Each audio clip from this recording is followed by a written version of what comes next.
이제 마지막 여행을 저랑 하실 거예요. 이제 여러분과 저와 마지막 시간인데요.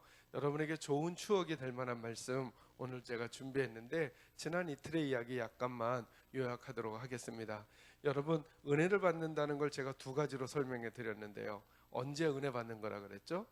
말씀이 들려질 때, 나와 생각이 같은 게 들려질 때, 맞아 할 때, 그때는 나랑 똑같은 얘기가 들려진 애가 아니라 나 지금 뭐 받는 거라고요? 은혜 받는 거라고 믿으셔야 돼요. 그래서 아멘을 하셔야 하는 거예요. 아멘.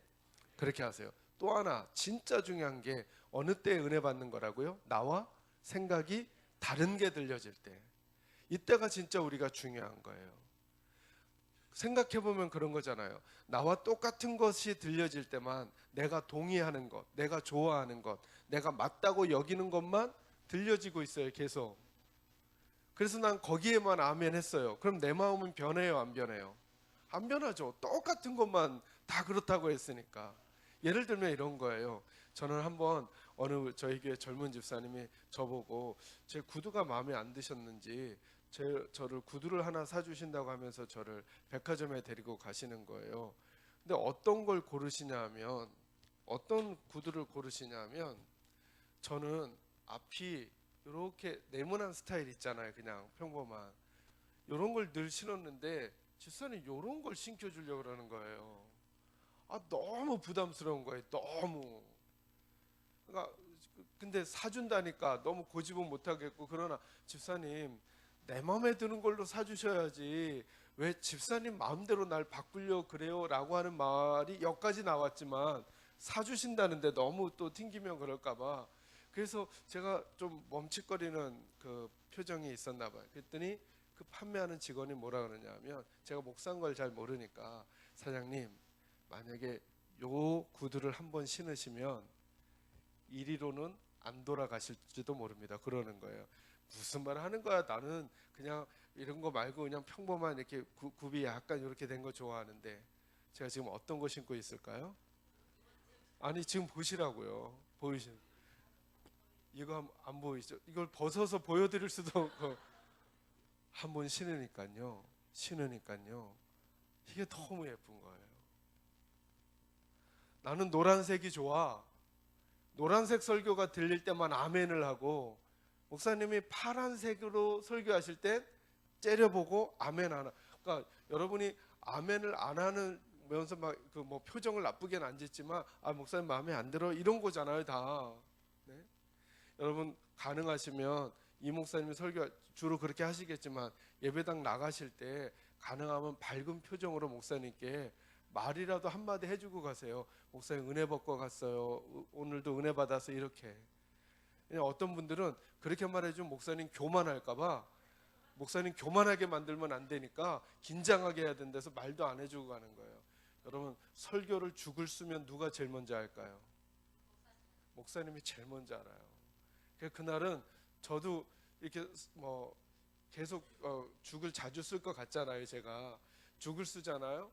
그럼 저희 성도님들 1,500명 되는 성도들하고 악수하는데요, 여자분들은 빼고 악수하는데 거기 서 있기가 싫어. 그냥 어디론가 도망가고 싶어요. 제가 죽 썼으니까. 그럼 꼭 가면서 표정이 너 죽 쓴 거 알지? 이러면서 가시는 표정이 있어요. 그러면 못 살겠어요.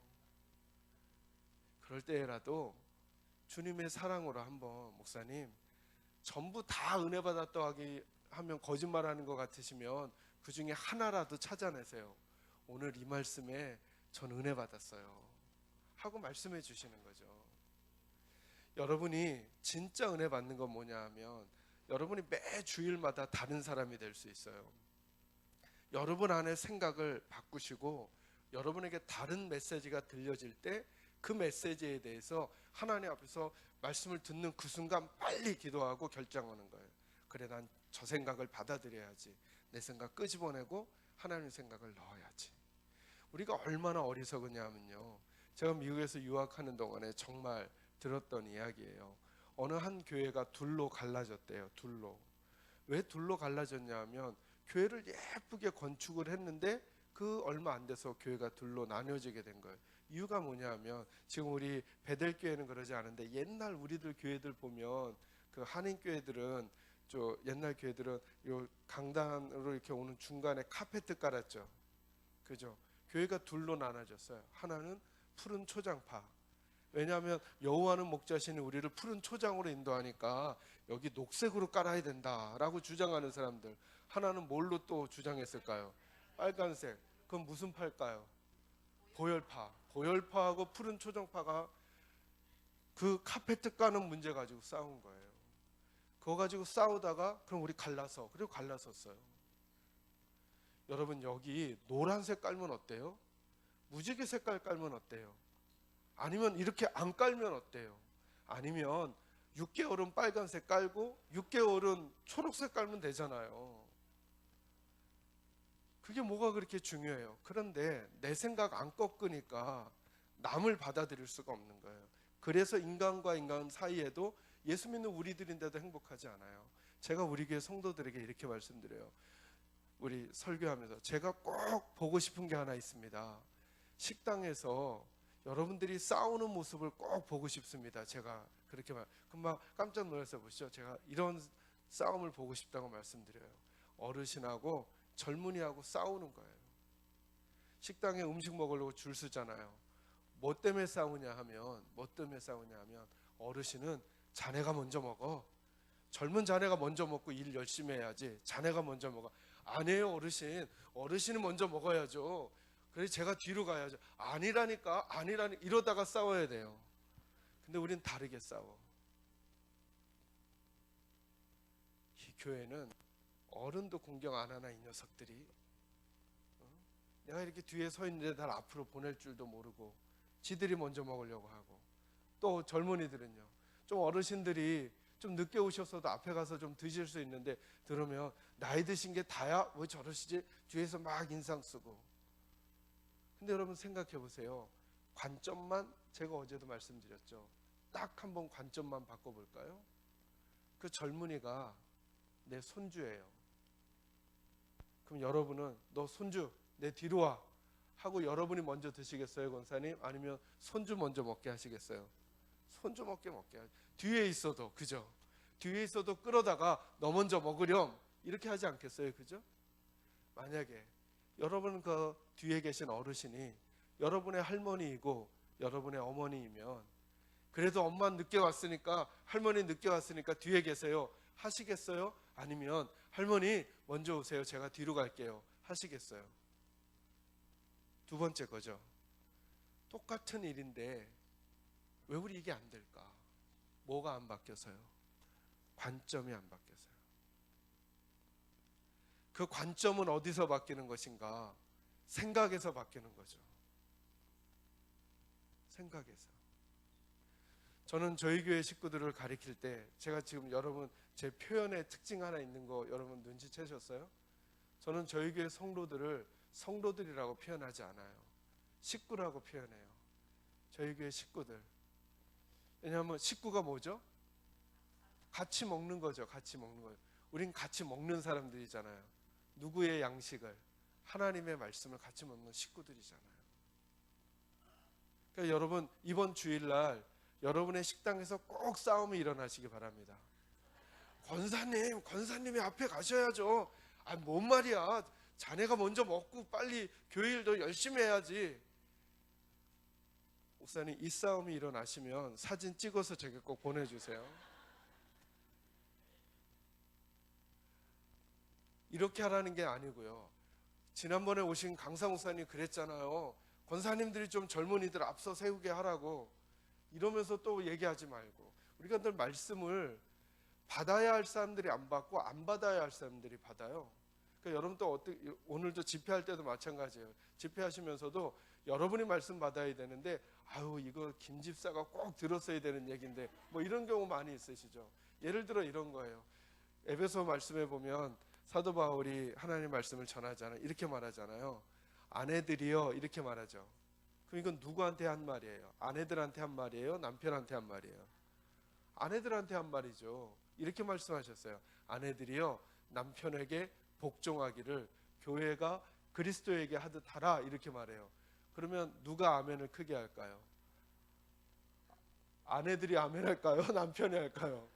희한하게 남편들이 아멘을 하는 거예요. 이건 누구한테 준 말인데요? 아내들한테 준 말인데 남편들이 아멘 하면서 뭐라 그래? 너 봐라. 너 아침에 나 밥도 안 해주지. 너 맨날 나 바가지 긁지. 뭐라고 그러시냐 하나님이. 네가 믿는 하나님이 남편에게 복종하라지 않냐라고 하면서 마치 그거 노리듯이 도리어 더 아멘을 크게 하는 거예요. 아멘 봤냐? 이러면서 그 다음에 뭐라 그래요? 남편들이요 이렇게 말하죠. 이건 누구한테 한 말이에요? 아내한테 한 말이 아니에요. 그러니까 누가 아멘 해야 돼요? 자, 아내들이 먼저 아멘 합니다. 아내들이요 남편에게 복종하라. 아직도 안 하시잖아요. 목사님이 제 남편 몰라서 그러는데요, 그 인간은 복종할 종자가 아니에요. 그렇게 해서 될 인간이 아니에요. 자꾸 그래, 이게 내 생각이거든요. 내 생각과 하나님의 생각은 늘 충돌해요. 그러지 않으면 우린 계속 애굽에서 살 거예요. 하나님의 자녀가 됐는데 애굽에서 살 거예요. 애굽에서 세상식으로 살 거예요. 하나님 나라 백성에게 하나님이 만들어 놓으신 젖과 꿀이 흐르는 땅이 뭔지 맛을 못 보고 예수 믿는 가정인데도 세상 사람들이 사는 것과 똑같이 살 거라고요. 다시 한번요, 아내들이요 남편에게 복종하기를 교회가 그리스도에게 하듯 하시기 바랍니다. 남편들은 아멘하지 말고 이제 남편들이 아멘하셔야 됩니다. 남편들이요 아내를 사랑하기를 그리스도께서 교회를 위해서 목숨을 준 것처럼 사랑하십시오. 이게 남편들이 아멘해야 되는 거죠. 말씀은 내가 들어서 다른 사람을 공격하라고 주는 게 아니에요. 말씀은 내가 들어서 내가 바뀌라고 하는 거예요.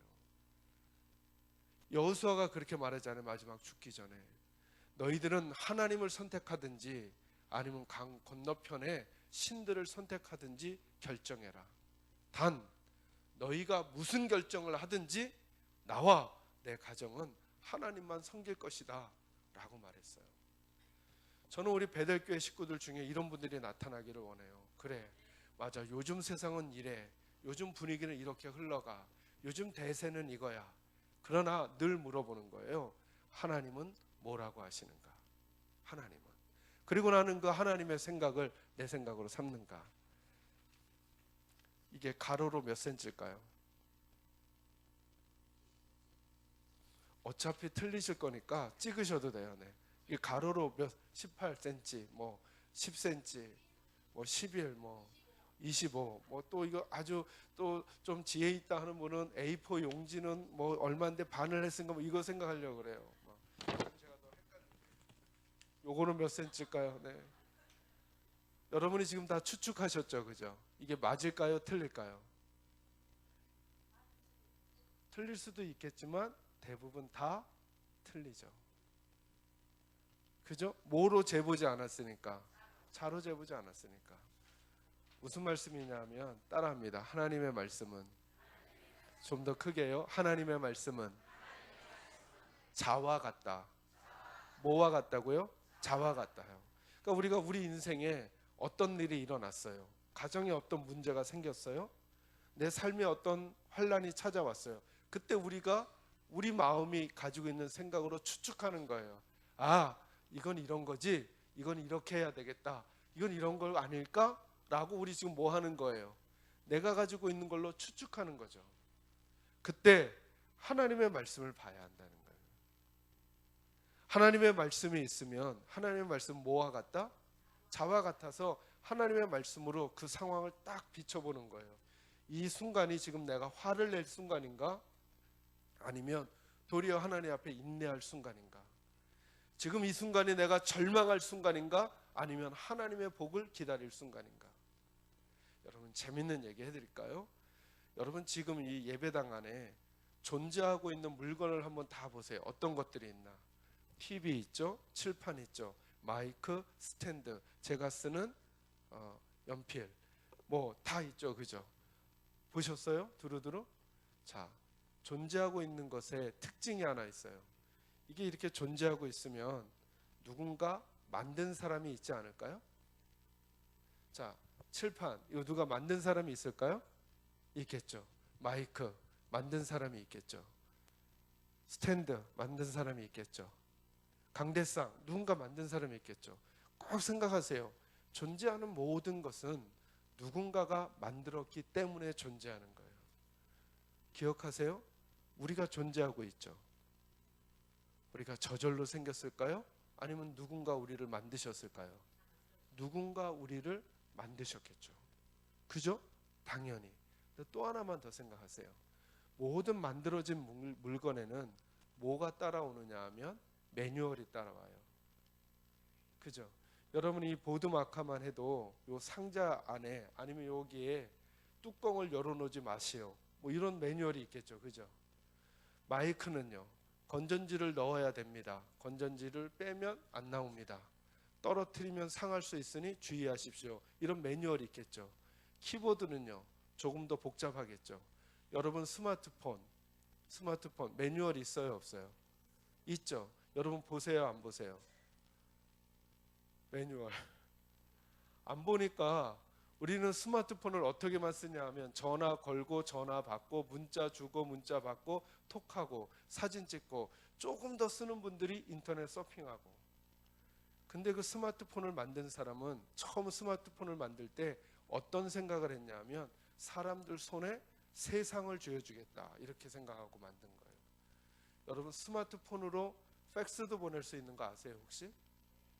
여러분 다 아시는구나. 저는 한 2달 전에 알았어요. 2달 전에. 팩스 보내려고 팩스 기계 찾아가실 필요 없어요. 스마트폰으로 팩스를 보낼 수 있어요. 어떻게 보낼 수 있냐고요? 아까 대답하신 분에게 나중에 찾아가세요. 네. 근데 우리가 스마트폰을 쓰면서도 매뉴얼을. 자, 여러분 비행기는 매뉴얼이 있을까요? 비행기 있겠죠. 비행기 매뉴얼은 두껍겠죠. 왜요? 복잡한 물건이니까. 그래서 비행기 매뉴얼은 아무나 숙지를 못할 거예요. 그죠? 많이 공부해야만 알 수 있겠죠. 자, 이 세상에 존재하는 존재 중에 제일 복잡한 존재가 뭘까요? 사람이죠. 사람은 참 희한해요. 어제까지도 친했는데 오늘 싫어. 어제까지 죽고 못 살았어요. 와, 근데 그 사람에 대한 얘기를 누가 옆에서 한마디 딱 했는데 그거 하나 때문에 감정이 갑자기 확 뒤집어졌어요. 희한하죠? 말 끝을 올렸느냐 내렸느냐로 기분이 좋아지기도 하고 기분이 나빠지기도 해요.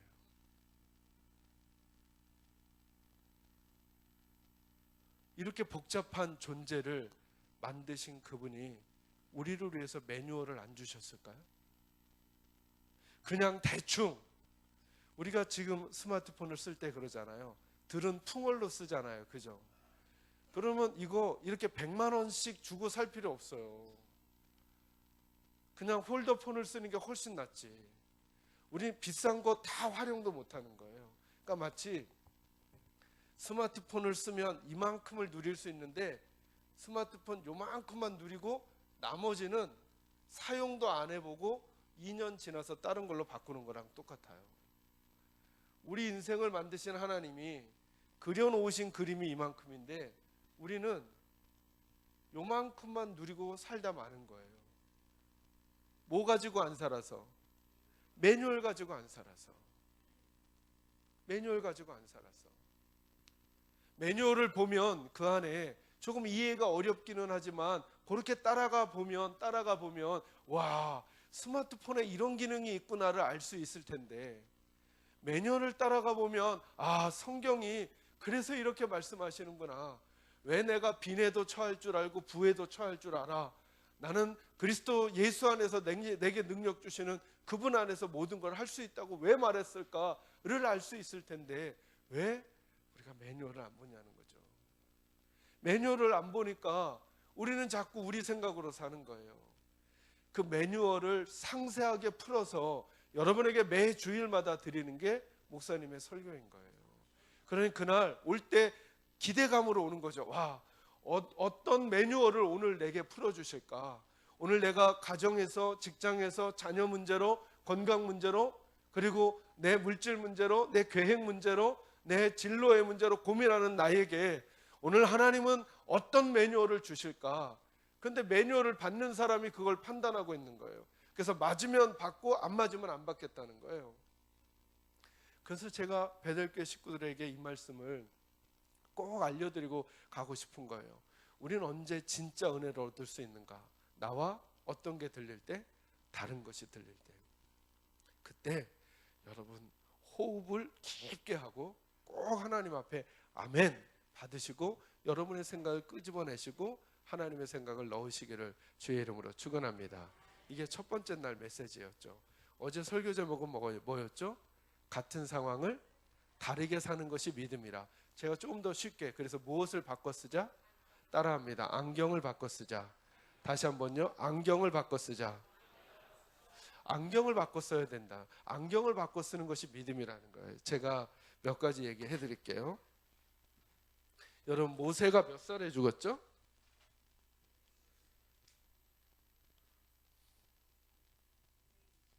맞아요, 권사님. 우리 권사님께 박수 한번 쳐드리자. 네.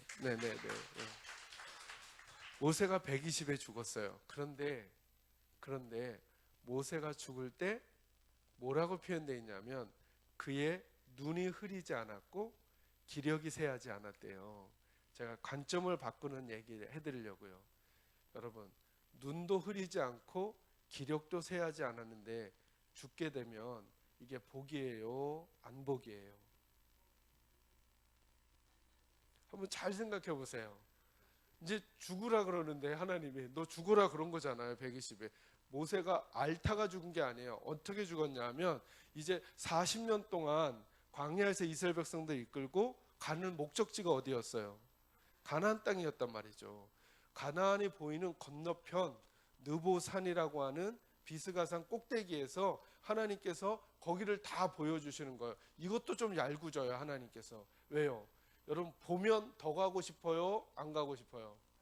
차라리 못 봤으면 생각이나 안 날 텐데 눈이 뭐 했다고요? 눈이 흐리지 않았다는 말은 눈이 아직 2.0이라는 거예요. 다 보이는 거예요. 기력이 쇠하지 않았단 말이 무슨 말일까요? 에베레스트 산을 아직도 올라갈 수 있다는 거예요. 그 비스가산 느보산이라는 데를 성지순례 혹시 가보신 분 알겠지만 버스를 타고 어느 지점까지 올라가고 거기서부터 내려서 걸어가거든요. 근데 모세 때 제가 잘 모르겠는데 모세 때 버스가 있었나요? 없었겠죠. 산 밑에서부터, 그때 나이가 몇 살이요? 120살 되는 노인이 거기를 산을 올라갈 수 있었던 거예요. 근데 하나님이 올라가서 그거 다 보여주시더니 뭐라 그러냐면 너 이제 죽어라 이러는 거예요. 이제 질문할게요. 눈도 흐리지 않고 기력도 쇠하지 않았는데 죽는 게 복이에요, 안 복이에요? 우리 늘 이런 말 하죠. 죽을 때 건강하게 죽었으면 좋겠다. 건강한데 왜 죽어요? 아직 100m를 20초에 뛸 수 있는데. 제가 너무 희한한 게 이거였어요. 여러분, 지금 모세와 이스라엘 백성들이 이제 어디를 건너가야 돼요? 요단강을 건너가서 40년 동안 애굽에서 나와서 방황을 하고 힘들게 40년 지나서 들어가는 초입에 지금 모세가 서 있단 말이에요. 근데 눈도 흐리지 않고 기력도 쇠하지 않았어요. 그리고 더 하나 중요한 거, 이제 이 가나안에 들어가 여리고성과 전쟁도 해야 되고 수많은 땅을 점령해야 돼요. 여러분, 백성의 입장에서 모세가 나을까요? 여호수아가 나을까요? 모세가 낫죠. 모세는 어떤 사람이에요? 지팡이를 내미니까 홍해가 갈라지고 바위를 치니까 물이 나오고 이스라엘 백성들을 40년 이끌어온 지도자란 말이에요. 이 절대절명의 순간에 하나님은 뭐라고 말씀하시느냐 하면 이렇게 말씀해요. 모세야, 넌 됐어. 이제 난 여호수아를 쓸 거야. 이렇게 말씀하시는 거예요. 도리어 이건 더 위험한 일 아닌가요? 하나님 편에서도. 거꾸로 여호수아도 모세도 이상한 게 뭐냐 하면 하나님께서 여기까지다 그러니까 알겠다고 하고 그냥 죽는 거예요. 여러분, 만약에 제가 모세였다면 하나님께 이렇게 말씀드리면 안 될까요? 하나님, 저는 지금 40년 동안 제가 어떻게 살아온지 아십니까? 하나님. 조금 위기가 있고 어려움이 있을 때마다 이 백성이 저를 죽이려고 했습니다. 툭하면 반역을 일으키고 제 누이도 저를 욕하고 제 편 하나 없는 삶을 사는 것 같은 시간들 많았는데 저 목적 하나 가지고 여기까지 왔습니다. 그게 뭐예요? 어디 들어가는 거예요? 가나안에 들어가는 거예요. 그럼 저라면 이렇게 했을 것 같아요. 저라면 하나님 좋아요. 하나님이 저 이제까지라고 말씀하시니까 저 이제 죽을게요. 그러나 저기 저 보이는 저 가나안 땅 저기 들어가서 거기 흙 한 번만 만져보고 흙 냄새만 한번 만져보고 죽으면 안 되겠습니까? 그게 내 꿈이고 내 소망인데 이런 부탁하면 안 돼요? 하나님께? 이거 무리한 부탁인가? 여러분 생각 어떠세요? 이거 너무 무리한 부탁인가요? 하나님께? 이거 너무 죄송한 부탁인가요? 이 정도는 할 수 있는 거 아니에요? 이 정도는 할 수 있잖아요. 근데 희한해요. 모세도 하나님께 그 부탁을 하지 않고 그냥 거기서 생을 마감해요. 저는 그 말씀을 묵상하다가 관점이 바뀌었어요. 어떻게 바뀌었냐면 모세의 목적지는 가나안 땅에 들어가는 것이 아니었구나. 모세의 목적지는 하나님이셨구나.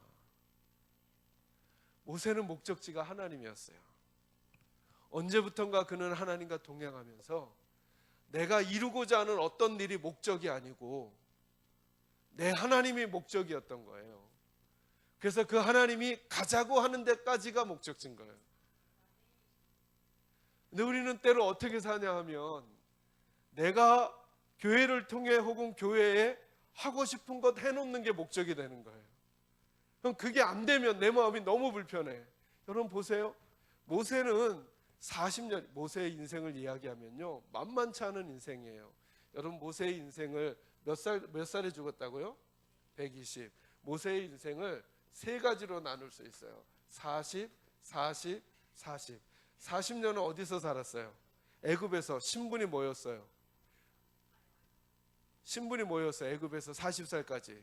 바로 공주의 아들이니까 왕자로 살았단 말이죠. 왕자. 자, 여러분 왕자가 어떻게 살았을까요? 왕자가 우리가 상상도 못할 지위를 누리며 살았어요. 근데 40세가 되던 때에 그가 이상한 일을 하나 해요. 그게 뭐냐면 이 성 바깥에 나가 봤더니 히브리 사람하고 애굽 사람하고 다툼을 하는데 모세의 마음속에 늘 어머니에게서 받았던 신앙 때문에 그런지 히브리 사람을 편들고 그러다가 누구를 죽이게 돼요? 애굽 사람을 죽이게 돼요. 거기서 재미있는 거 하나. 그 일 때문에 누가 모세를 잡으려고 해요? 바로가. 그래서 어디로 도망쳐요? 미디안으로 도망치죠. 자, 잠깐 여기서 머물고요. 보세요. 지금 모세의 신분이 뭐예요? 왕자. 왕자가 누구를 죽였다고요? 애굽의 병사 하나를 죽였어요. 자, 이것이 왕이 왕자를 잡아서 죽일 만한 문제일까요? 아닐까요? 한번 잘 생각해 보세요, 여러분. 다른 사람도 아니고 왕자가 싸움 말리다가 현상은 그거잖아요. 잘못해서 사람 하나를 죽였어요. 그러면 어떻게 하면 될까요? 네, 잘못했습니다. 아버지, 제가 방에서 열흘 동안 안 나오고 벌 받고 이 정도만 해도 끝날 문제지. 바로가 모세를 잡아서 죽이고 싶을 만큼의 문제였겠냐는 거죠. 아니죠. 이때 아주 모세가 큰 일을 하고 싶었던 거죠. 어떤 일이요? 내가 하나님의 백성들을 구출해낼 것이다 라고 누가 꿈을 꾼 거예요? 모세가 꿈을 꾼 거죠. 모세가. 근데 하나님이 도와주셨어요? 안 도와주셨어요? 모세의 입장에서 보면 안 도와주신 거죠. 그래서 어디로 갔어요? 미디안 광야에서 40년을 살아요. 신분이 뭐였어요? 목동이었죠. 그죠? 자, 보세요. 왕자에서 신분이 뭐로 떨어졌어요? 목동으로. 자, 그가 사람들을 지휘할 수 있었던 지휘에서 이젠 뭘 치고 있어요? 양을 치고 있어요. 그때 40년을 그가 어떤 태도로 살았을까요? 하나님이 나를 낮추셨구나. 내가 이 시간을 잘 지내야지, 이런 태도였을까요? 아니면 원한과 마음의 불평과 불만, 억울함이 가득 찬 심정으로 40년을 지냈을까요? 가능성으로 따지면 억울함이 많았겠죠. 어떻게 하나님이 나한테 이럴 수 있어? 난 그때 그냥 내 자리 보존하고 있었으면, 내가 그렇게만 안 했으면 나는 지금 애굽에서 떵떵거리고 살 텐데, 내가 그때 그랬던 이유는 이 하나님의 백성들을 그래도 한번 구출해 보려고 내가 했는데, 지금 내게 돌아온 보상은 이렇게 광야에 나와서 목동 생활을 하고 양들이나 내가 쳐야 돼? 내가 뭘 그렇게 잘못했는데, 내가 뭘 그렇게 잘못했는데. 그러면서 1년 보내면서 40년을 살아온 거예요. 애굽의 그 생활들을 다 잊어버리고, 상처도 딱쟁이가 앉아서 이제 다시 생각하기도 싫은, 그래 내 인생 이 정도로 끝이 날래나 보다 하고 80이 되었어요. 그때 다시 누가 찾아왔어요? 질문요. 찾아오신 하나님이 반가웠을까요? 싫었을까요? 반가웠을까요? 나를 이렇게 만든 하나님이? 그는 하나님이 반갑지 않았던 거죠. 그걸 어떻게 알 수 있는가? 떨기나무에서 불이 붙는데, 타지도 않으면서 불이 붙는데 하나님이 나타나셔서 모세에게 뭐라 그래요? 누구에게 가라고요? 바로에게 가래요. 그리고 명령이 뭐예요? 누구를 구원해내라고요? 내 백성을 구원해내래요. 자, 모세가 아멘 이렇게 말합니까? 안 간다고 합니까? 안 간다고 하죠. 어느 정도까지요? 나는 나는 말을 잘 못하는 사람이라 난 못 갑니다 라고 하나님하고 논쟁해요. 재밌는 건, 그렇게 말도 못한다는 인간이 하나님하고 말싸움을 하고 있다는 거예요. 잘 생각해 보세요. 그죠? 나는 말을 잘 못하는 사람입니다 하는 사람이 하나님하고 말싸움을 해요. 나중에 하나님이 화를 내시면서 보내신 거죠. 모세는 저절로 자기 발로 간 게 아니에요. 하나님의 강권적인 진노하심 때문에 갈 수밖에 없었던 거죠. 그가 왜 이렇게 안 가려고 했을까요? 지나간 이 40년, 미디안에서 보낸 이 40년, 하나님께 헌신하고 내가 하나님의 백성 구출해 내려고 할 때 아무 일도 행하시지 않았던 그 하나님이 이제 나 힘없고 아무것도 능력 없고 부릴 사람도 없는 이 위치에 있는 나를 이제 가서 여기로 가라고? 난 못 가 라고 하는 그 사무친 상처와 딱쟁이가 앉아버린 모세가 그때 모세였다는 거죠. 그래서 민수기에서는 재미난 표현을 해요. 나중에 그의 온유함이 지면의 어떤 사람보다 승하였다 이렇게 말하죠. 온유함이라는 게 뭘까요? 온유함이라는 게 하나님이 휘둘르시면 아무렇게나 막 휘둘려진다는 거예요. 출애굽기 1, 2, 3장에서 모세는 안 휘둘리는 거야. 하나님 앞에 하나님이 휘둘리려고 하니까 나 안 갑니다, 난 말을 못해서 못 갑니다 하고 하나님하고 말싸움했던 거예요. 근데 그가 점점점 하나님이 휘둘리는 대로 휘둘리는 사람이 되는 거예요. 그러면 마지막에는 어디까지 휘둘리느냐?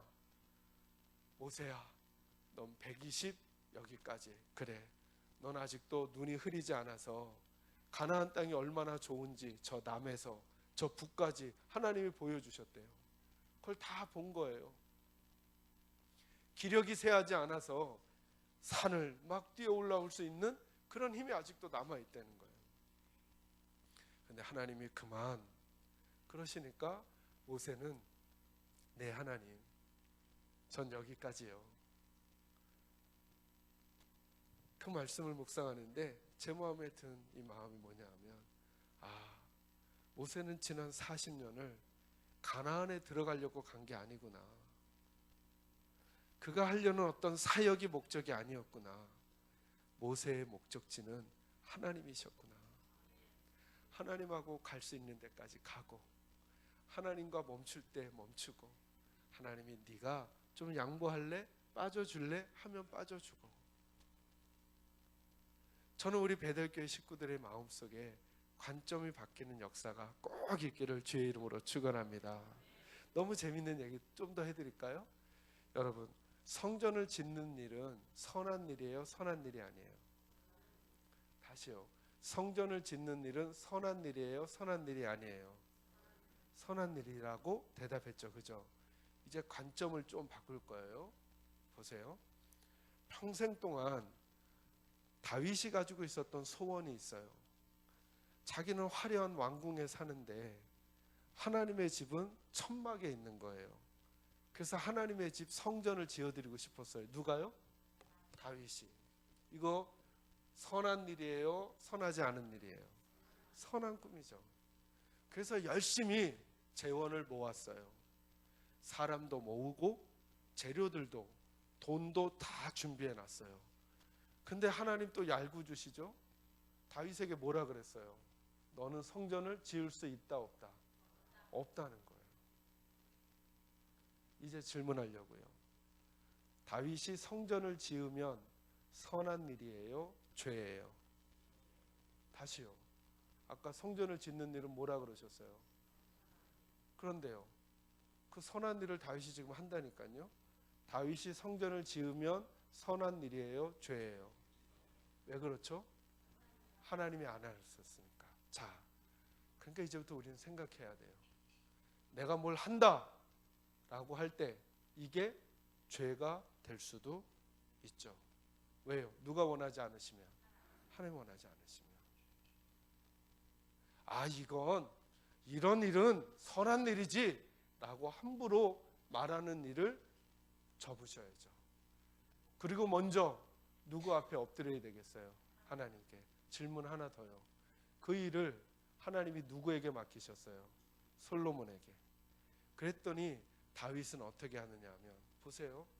다윗이 이렇게 말하면 안 될까요? 하나님께.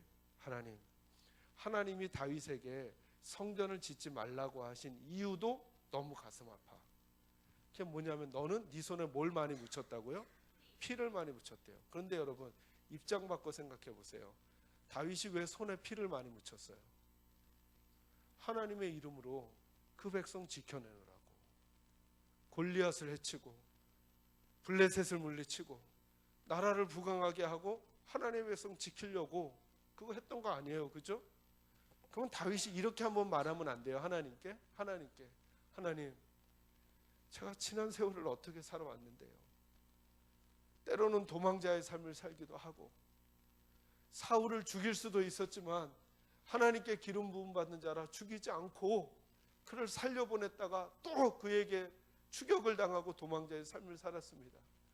하나님, 저는 때로는 아들에게 반역을 받아서 아들에게 첩들을 빼앗기기도 하고 저는 이리저리 유리방황하는 삶을 살았습니다. 하나님 말씀 지키려다가 때로는 이방 왕 앞에 가서 미친 척 침을 흘리며 벽을 벅벅 긁으면서 자존심 다 내버리고 하나님 백성 지키느라고 지금까지 살아왔습니다. 제 평생의 소망이 하나님께 성전 지어드리는 건데 제가 좀 짓고 죽으면 안 되겠습니까? 라고 말한다면 이거 과한가요? 과하지 않은가요? 우리 업계에서 이 정도 말을 하면 안 되나요? 할 수 있다고 하면 좀 저랑 동의해 주세요. 할 수 있을 거 아닐까요? 근데 다윗은 어떻게 했냐면요, 하나님 그만하시는 그 순간 내 하나님 하고는 이제 이거는 내가 할 거 아니니까 나한테 몰라, 이게 아니고 자기가 모아두었던 재정, 물적 자원, 설계도, 인적 자원까지 그대로 정성껏 누구에게 토스하냐면 솔로몬에게 줘요. 그래서 지어진 성전의 이름이 다윗 성전이 아니라 솔로몬 성전이 된 거예요. 다윗의 목적지는 성전이 아니라 하나님이셨던 거죠. 질문 하나 더 할까요? 이제 솔로몬 입장에서, 솔로몬은 성전을 안 짓게 되면 이게 죄가 되는 거죠. 참 재밌죠. 어떤 이에게는 성전을 지으면 죄가 되고 어떤 이는 안 지으면 죄가 되는 거예요. 그러니까 우리가 어떤 일을 그대로 하나님과 관계없이 이건 선이야 라고 함부로 말할 수 없는 거예요. 지금은 가지 말라고 하는데 자꾸 억지로 가잖아요. 이건 죄예요. 지금은 가라고 하는데 안 가게 못 가게 막잖아요. 이게 죄가 될 수 있어요. 그러니 내 생각을 하나님의 말씀에 맞춰봐야죠. 하나님의 말씀에 내 생각을 자꾸 관점이 바뀌어야죠. 또 재미있는 말씀 해드릴까요? 성령의 열매가 몇 가지예요? 9가지. 이제 두려워지시죠? 9가지를 대게 할까 같아서 대보세요. 자, 9가지 열매가 뭐죠? 사랑, 희락, 화평. 순서대로 가야 안 놓쳐요. 오래 참음, 자비, 양선, 충성, 온유, 절제. 원래 끝은 다 하는 거예요. 그죠? 그죠? 그러니 뭐 하라는 거예요? 우리 보고. 성령의 열매가 9가지니까. 우리 보고 우린 빨리 이렇게 너무 빨리 생각해요. 그러니 서로 사랑하십시오. 서로 희락을 누리십시오. 이러잖아요. 아니죠. 잘 보세요. 이게 누구의 열매예요? 누구의 열매? 성령의 열매라 그랬잖아요. 성령의 열매니까 누가 맺으시는 거예요? 성령의 열매니까 말 그대로 성령님이 맺으셔야죠. 누가 맺는 게 아니에요. 내가 맺는 게 아니죠. 누가 맺는 거예요? 성령님이 맺으셔야죠. 교회 안에 사랑하려는 사람들 많아요. 이게 나쁘다는 게 아니에요. 그럼 한 번 더 생각해 보세요. 사랑은 성령의 열매래요. 그러니까 누가 맺으셔야 돼요? 성령님이. 근데 인간적으로는 막 하는 거예요. 그러니까 인간적으로 사랑하다가 내 사랑의 결과가 안 나오면 실망하고 분노하고 싸우고 갈등하는 일이 자꾸 생기는 거예요. 자, 다시 한번요. 성령의 열매는 누가 맺으시는 거라고요? 성령이. 그렇다면 성령의 열매가 맺혀질 나는 해야 할 일이 뭘까요? 내게서 만약에 성령의 열매가 맺혀져야 한다면 내가 할 일은 뭘까요? 성령의 열매는 누가 맺으셔요? 성령님. 제가 계속 반복하잖아요. 그럼 내가 할 일은 뭘까요? 누구랑 친해져야 돼요? 성령님하고요. 그래서 이렇게 묻는 거예요. 나는 사랑하고 있는가를 묻는 게 아니라 좀 더 본질적인 질문을 하는 거죠. 나는 성령님하고 가까운가? 이해되세요? 무슨 말인지? 그거랑 연결되는 말씀. 요한복음 15장에 보면 예수님이 이렇게 말씀하시죠. 나는 뭐? 포도나무요. 너희는 가지라 그랬어요. 자, 질문요. 열매는 나무가 맺어요? 가지가 맺어요? 잘 대답하셔야 돼요. 생각 깊게 하시고. 열매는 나무가 맺어요? 가지가 맺어요? 나무가 맺죠. 어디에다가? 가지에다가. 다시요. 열매는 누가 맺어요? 나무가. 어디에다가? 가지에다가. 우리는 나무예요? 가지예요? 가지죠. 그러면 가지가 해야 할 일은 뭐예요? 나무에 잘 붙어 있어야죠. 그래서 예수님 말씀하시잖아요. 나는 포도나무여 너희는 가지니 너희가 나를 떠나서는 뭐도 할 수 없고 아무것도 할 수 없고. 아무것도 할 수 없다는 게 영어 표현으로 뭐냐면 영이라는 거예요. nothing. 아무것도 못한다는 거예요. 영이라는 거예요. 그러니까 만약에 예수 믿는 우리들이 예수님에게서 떨어져서 어떤 일을 했잖아요. 사랑을 했어요. 근데 하나님이 이걸 뭐라고? 사랑을 했다. 뭐 이래도 이건 뭐가 아니라고요? 사랑이 아니라고요. 왜? 이건 나무가 맺은 게 아니라 내가 맺은 거니까. 이 결과는 뻔해요. 사랑으로 시작됐지만 나중에 미움과 시기와 질투와 분노로 끝날 거예요. 열심히 교회를 봉사했는데 나무를 떠나서 내가 했잖아요. 그럼 나중에 꼭 이건 더 큰 문제를 일으켜요. 왜요? 누가 맺은 게 아니니까. 나무가 맺은 게 아니니까.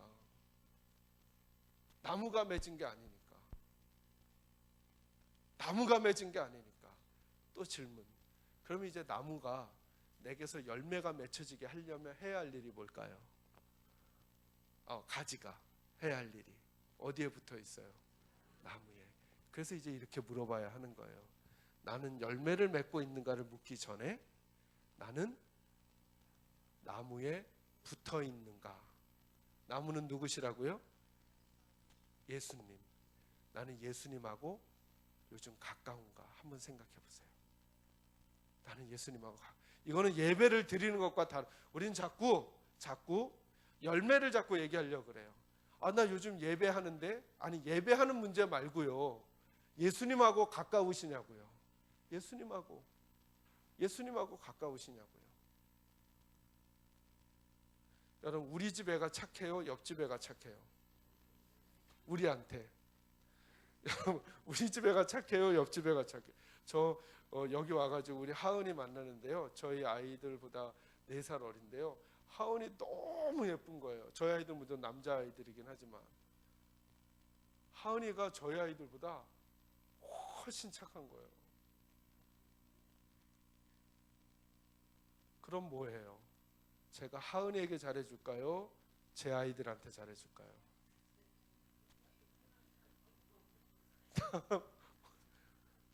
여러분, 착한 게 문제가 아니라니까요. 여러분의 하나님의 복을 받는 방법, 어떤 부분을 점검하셔야 되냐면, 나는 요즘 정말 예수님하고 친한가? 아, 나 요즘에 예배했는데요, 요즘 기도했는데요, 하은이는 저 볼 때마다 웃어주고, 저희 아이들은요, 제가 집에 들어가도 왔어요? 뭐 이 정도. 예배하고요, 기도하고요, 봉사하고요, 헌금하고요, 다 해요. 아, 이거 말고요, 예수님하고 친하시냐고요. 예수님하고 친하시냐고요. 여러분이 예수님하고 친해지셔야 예수님에게서 여러분에게 우리 거 말고 예수님의 것이 우리에게 온단 말이에요. 그래서 웃을 수 없는 순간에 웃을 수 있고 견딜 수 없는 순간에 견딤을 주시는 거예요. 남이 못하는 순간에 할 수 있는 힘을 주시는 거라고요. 그래서 예수가 우리의 전부가 되시는 거예요. 그래서 예수님 이름 중에 알파와 오메가가 예수님의 이름이잖아요. 알파 오메가가 뭐예요? 처음도 중간도 마지막도 예수님이에요. 예수 없인 우리는 아무것도 안 돼요. 저는 여러분들이 이렇게 관점이 바뀌어지시기를 주의 이름으로 축원합니다. 오늘 말씀은 이 말씀인데요. 본문 다시 한번 읽죠. 7절 8절 읽습니다. 시작.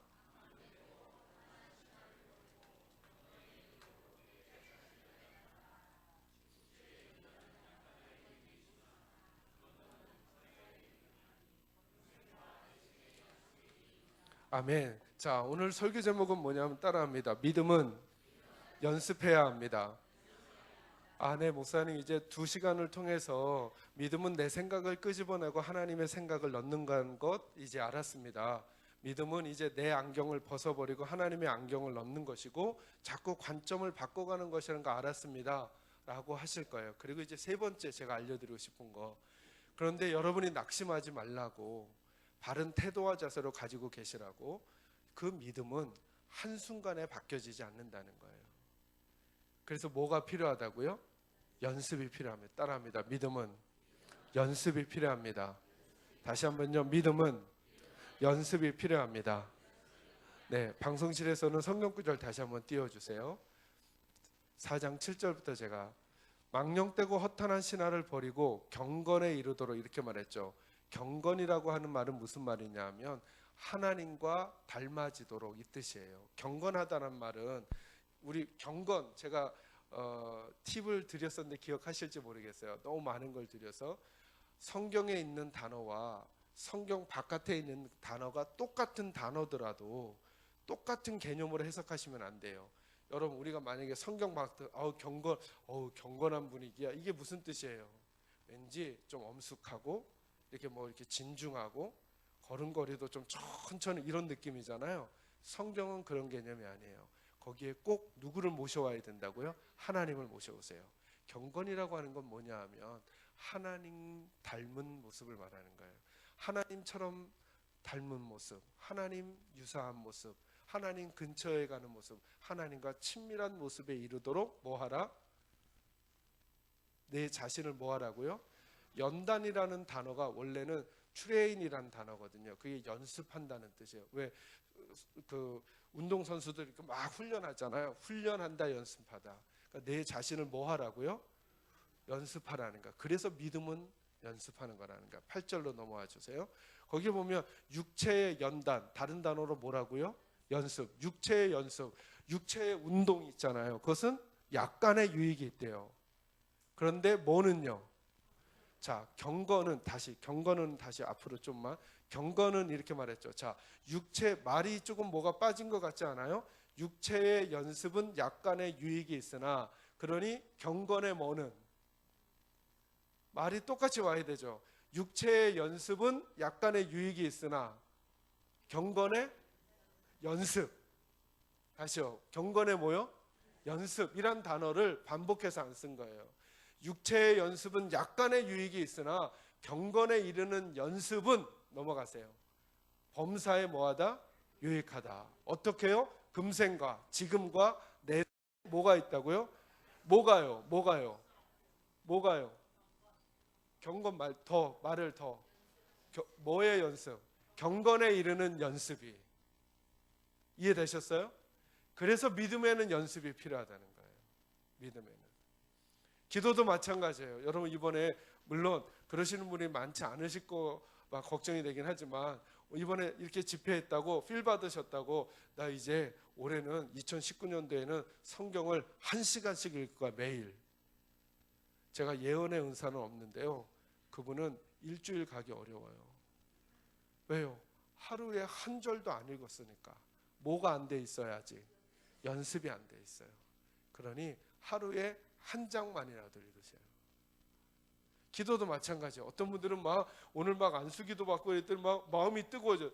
목사님 저 이제 내일부터 매일 하루 1시간씩 예배당에 나와서 제가 기도할 거예요. 막 이렇게 안 그럴 거라고 지금 반응하시는 건가? 그렇게 결단하잖아요. 제가 예언의 은사는 없는데요. 그거 할 수 없을 거예요. 왜? 뭐가 안 돼 있으니까. 연습이 안 돼. 제가 예전에 미국에서 와가지고 담임 첫 해에 우리 집사님 한 분이 그러는 거예요. 목사님, 저는 하나님께 새벽 예배 평생 헌신했습니다. 한 번도 안 빠지고 새벽을 지킬 겁니다. 지켰을까요? 못 지켰을까요? 1년도 못 갔어요. 왜?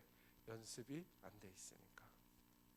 보세요. 제가 예전에 이제 전도사 사역할 때 운전을 처음 배웠어요. 저희 부목사님이 저 운전 연수를 시켜드리면서 하시는데, 부목사님 너무 멋진 거예요. 이게 운전을 안 할 땐 모르다가 배우니까 진짜 멋져 보이는 거예요. 이렇게 곡선을 좌회전하는데 저는 막 이렇게 손이 꼬이면서 막 이런데 이분은 딱 하더니 이러고 좌회전하시는 거예요. 운전 처음 배우는 분한테 제일 어려운 게 후진 주차잖아요. 후진 주차하면 저는 뭐 왔다가 갔다가 막 이러는데 이분은 이쪽에다가 탁 손 대드시더니 한 손으로 쫙 돌리시는 거예요. 제가 지금은 어떻게 할까요? 좌회전할 때 이거 꼬일까요? 저도 이렇게 할 수 있을까요? 여러분 제가 백으로 주차할 때 막 보고 왔다 갔다 할까요? 이렇게 돌면서 할까요? 어떻게 이렇게 됐죠? 시간이 지나서 이렇게 됐을까요? 아니면 연습해서 됐을까요? 연습해서요. 만약에 제가 그때 난 이런 모습 보이기 싫어, 나도 한 10년 뒤에 하면 되겠지 하고 10년 동안 안 하고 했으면 지금도 어떻게 됐을까요? 꼬이죠. 조금 서툴렀지만 한 번씩 해보고 또 한 번 해보고 또 한 번 해보면서 그렇게 됐던 거죠. 여러분 새댁은 도마질 소리가 어때요? 새댁은 뚝 또둑 뚝뚝 윽, 이건 빈 거예요. 그리고 이렇게 막 하잖아요. 근데 어머니들은 어떻게 하세요?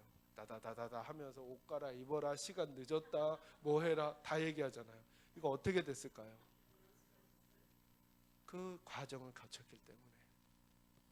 그래서 믿음은 연습하는 거예요.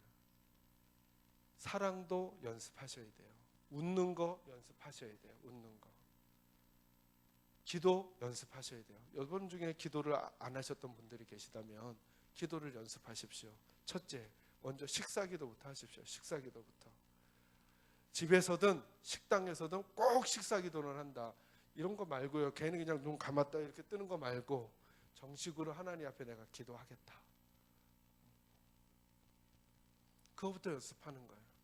그거 하고 계신 분들은 아침에, 저녁에, 여러분의 시간에 기도하겠다. 사실은 교회가 새벽 예배를, 수요 예배를, 심야 예배를 하고 막 이러는 이유들은 뭐냐 하면 그런 걸 성도들을 돕기 위해서 그러는 거예요. 혼자 잘 못하니까. 그래서 그걸 연습하셔야 되는 거예요. 남한테 좋은 말 하는 거 있잖아요.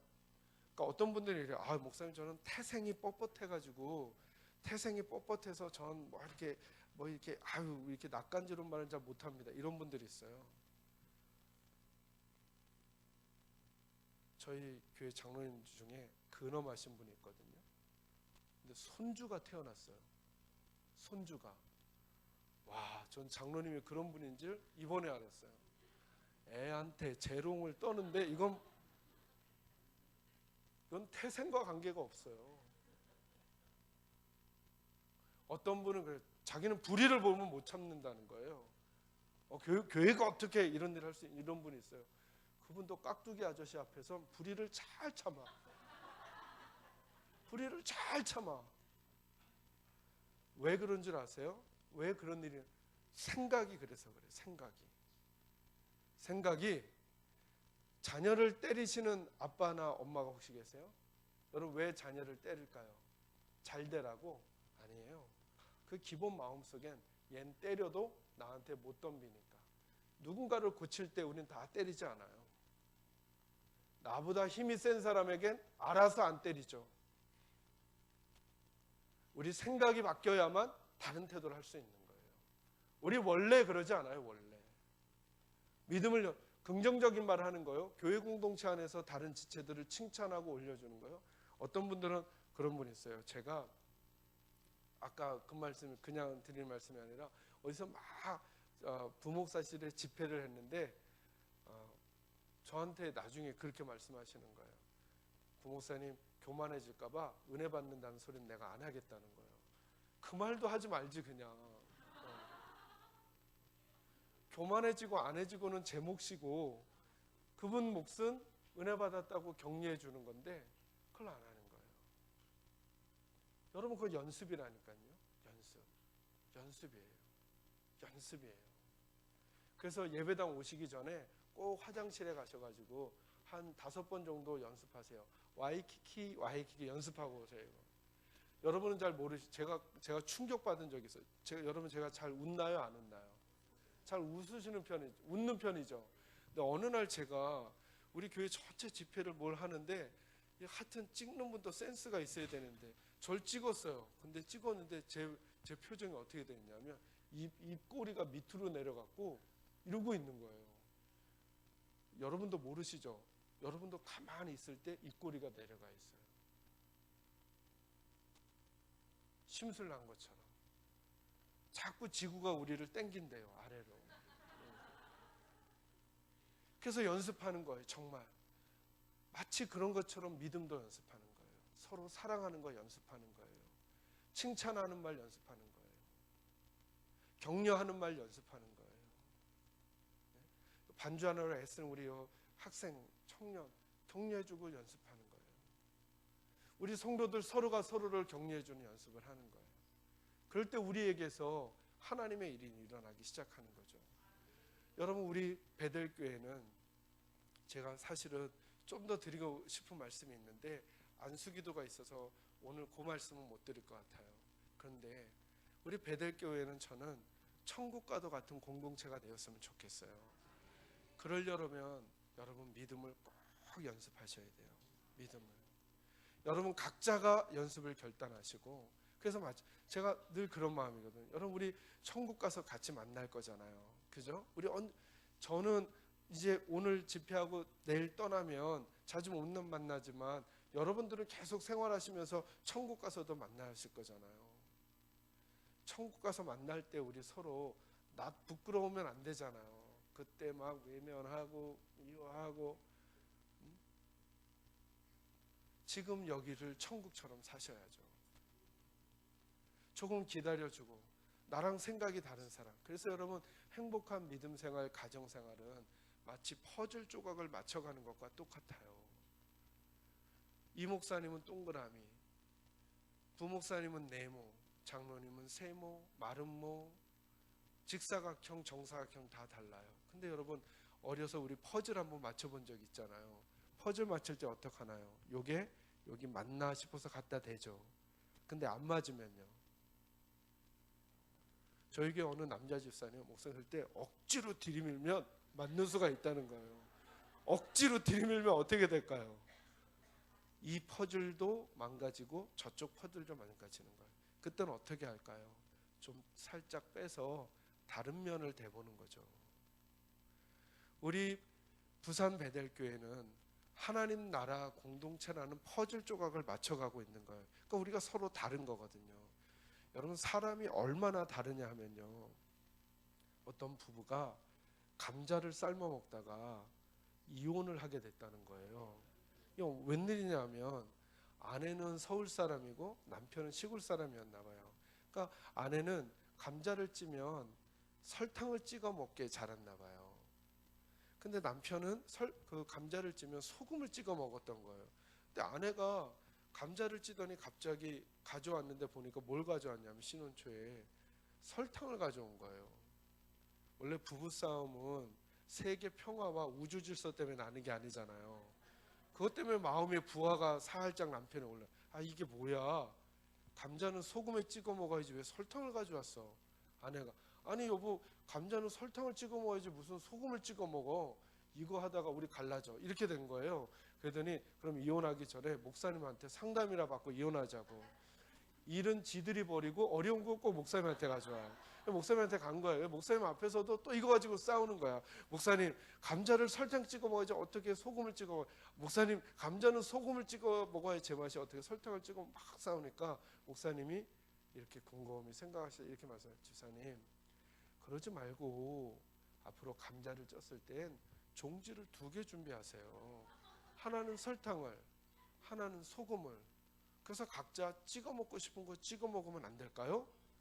그렇게 말씀해 주시니까 집사님 역시 목사님은 달라. 그러면 되겠구나 하고 룰루랄라 하고 손잡고 둘이 걸어 나가는 거예요. 그 모습을 목사님이 뒤에서 물끄러미 쳐다보시다가 한 말씀 하셨어요. 그래도 감자는 고추장에 찍어 먹어야 제맛이지. 그러니까 목사님도 생각이 다른 거예요. 목사님도. 맞아요. 우리는 다 퍼즐 조각이 달라요. 퍼즐 조각이 달라요. 그러니 우리들이 어떻게 행복한 부산 베델교회를 만들 수 있을까? 내 것만 다 맞다고 고집하면 우리는 나도 상하는 퍼즐이 되고 저 사람도 상하는 퍼즐이 돼서 행복하지가 않아요. 조금 양보하는 거죠. 아, 좀 다르구나. 말씀드렸죠. 이 예배당 중간에 카페트는 무슨 색깔이어야 돼요? 무슨 색깔이어야 돼요, 여러분? 아무거나 다 되는 거였잖아요. 아무거나 다 되는 거였잖아요. 그 색깔보다 우리가 갈라지는 게 더 중요해요? 네? 그 양보하면 안 되냐고요. 그 양보하면 안 되냐고요. 제가 담임 목사가 되니까 어느 글을 읽다 보니까 그걸 읽게 됐어요. 강대상에 있잖아요. 어느 교회 어느 혹시 여기도 그랬을까봐 그러면 안 되는데 어쨌든 그냥 제가 읽은 얘기니까 강대상이 어느 장로님하고 권사님 가정에서 피아노를 교회에 기증하셨나 봐요. 근데 강대상 한편에 이렇게 있는 거예요.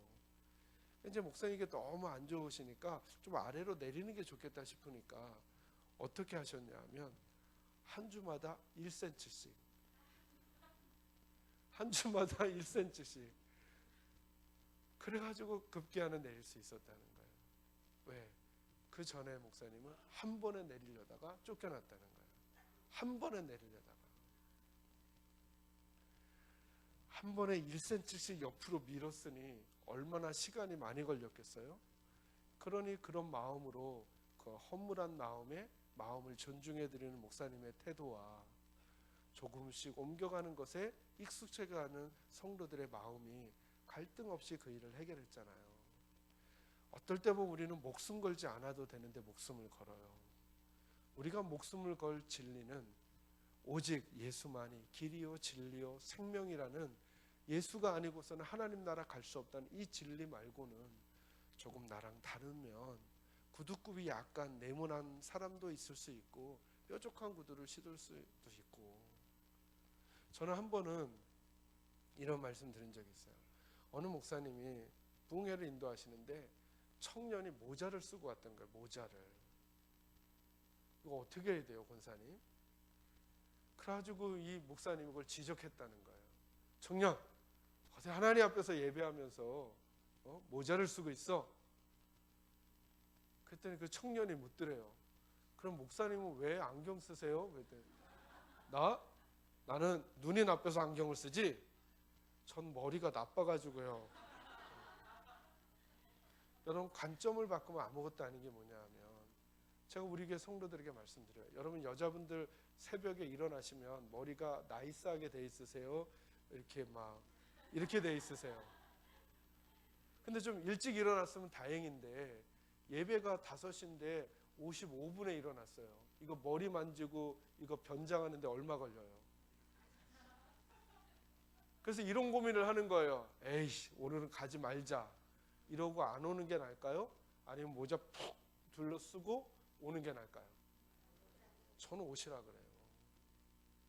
왜냐하면요, 우리 자녀가 이러는 거예요. 우리 자녀가 우리 집에서 좀 먼 동에서 사는데 그날 막 운동을 한 거예요. 반바지에 막 나시티에. 그래서 뛰다가 보니까 엄마 집 옆에까지 왔어요. 근데 돌아가서 얘기하는 거예요. 엄마 보고 싶어서 들어갈까 했는데 제 복장이 반바지에 나시티라 예의가 아닌 것 같아서 저 그냥 집에 왔어요. 이러면 엄마가 기분이 좋을까요? 나쁠까요? 말도 안 되는 거죠. 얘야, 난 네가 내게 어떤 복장으로 오든 좋아. 그 마음 아니겠어요? 그죠? 맞아요. 어른 찾아뵐 때 잘 갖추는 게 예의죠. 근데 어떤 이들은 그럴 수 없는 상황에 있는 이들이 있을 수 있잖아요. 그 복장이 중요해요? 그 영혼이 중요해요? 영혼이 중요하죠. 전 제 자녀가 어떤 복장으로든 제 옆에 왔다가 제게 왔으면 좋겠어요. 저희 교회 집사님 한 분은 일부 예배 때 꼭 축구찰 복장으로 와요. 어느 정도까지냐면 축구화 신고 축구 유니폼 입고 오는 거예요. 왜냐하면 그거 끝나고 안수 집사님이셨어요. 그런데 그거 끝나고 조기 축구에 가려고. 이러면 돼요, 안 돼요?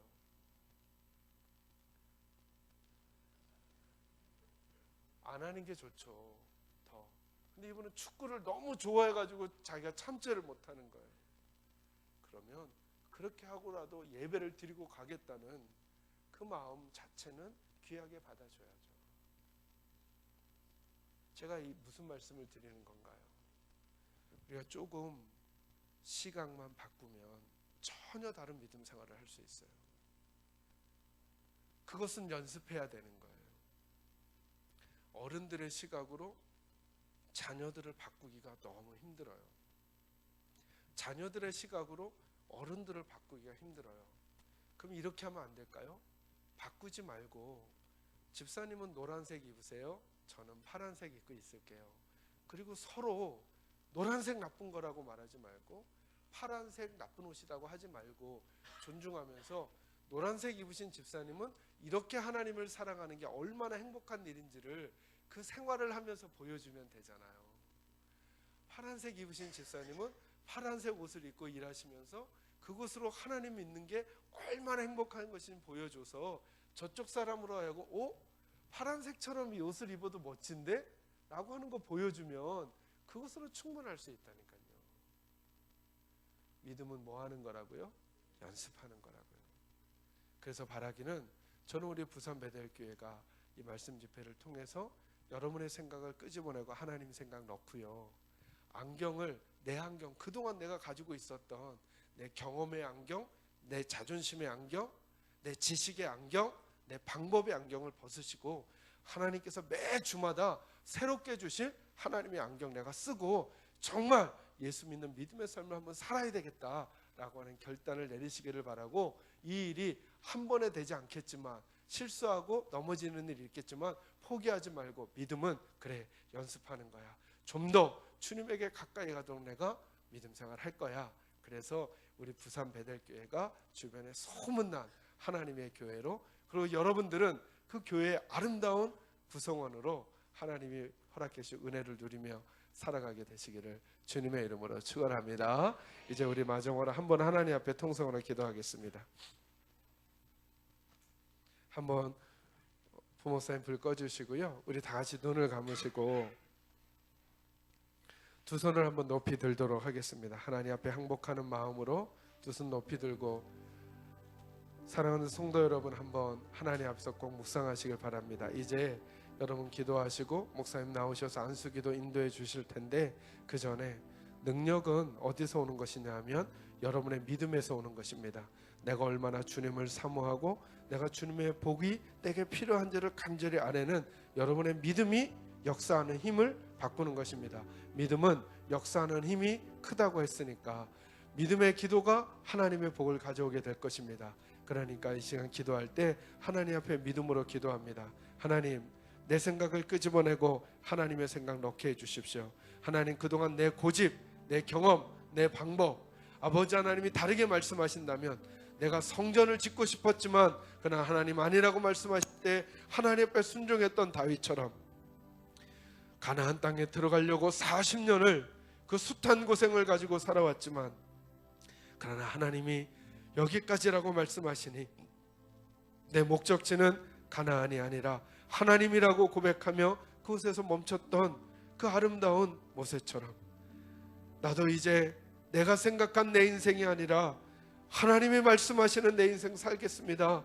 하나님, 나에게, 우리 가정에게 그런 인생 허락해 주십시오. 사모하는 마음으로 하나님, 이제부터 제가 믿음을 연습하며 살겠습니다. 예배를 연습하고 기도를 연습하고 사랑하는 것을 연습하고 칭찬하는 것을 연습하고 긍정적인 말을 연습하고 하나님 앞에 봉사하고 순종하는 삶을 연습하면서 점점점 좋은 나무 되어 좋은 열매 맺고 살아가는 하나님의 사랑받는 성도가 되게 해주십시오. 우리 간절히 이 제목 가지고 우리 목사님 나오실 때까지 주님 3번 부르고 통성으로 기도하도록 하겠습니다. 기도합니다. 주여, 주여,